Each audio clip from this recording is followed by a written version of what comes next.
India மற்றும் வங்கதேசத்திற்கு இடையே நிலவி வரும் தூதரக ரீதியான பதற்றம் தற்போது விசாரத்து வரை சென்றுள்ளது.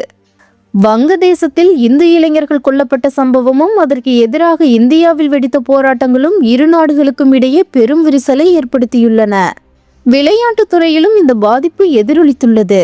IPL தொடரில் வங்கதேச வீரர்கள் புறக்கணிக்கப்பட்டதை கண்டித்து இந்தியாவில் இனி விளையாட போவதில்லை என்று வங்கதேச கிரிக்கெட் வாரியம் அறிவித்திருந்தது. இந்த சூழலில் பாதுகாப்பு காரணங்களை கூறி இந்தியர்களுக்கான விசா சேவைகளை வங்கதேசம் தற்காலிகமாக நிறுத்தி வைத்துள்ளது. டெல்லி மற்றும் சென்னை உள்ளிட்ட இந்தியாவில் உள்ள அனைத்து வங்கதேச தூதரகங்களிலும் சுற்றுலா விசாக்கள் உள்ளிட்ட பெரும்பாலான சேவைகள் ரத்து செய்யப்பட்டுள்ளன. இருப்பினும் வணிகம் மற்றும் வேலைவாய்ப்பு தொடர்பான விசாக்கள் மட்டும் விதிவிலக்காக அனுமதிக்கப்பட்டுள்ளன. இரு நாடுகளுக்கு இடையே அதிகரித்து வரும் இந்த பகைமை போக்கு தெற்காசிய அரசியலில் பெரும் பரபரப்பை ஏற்படுத்தியுள்ளது.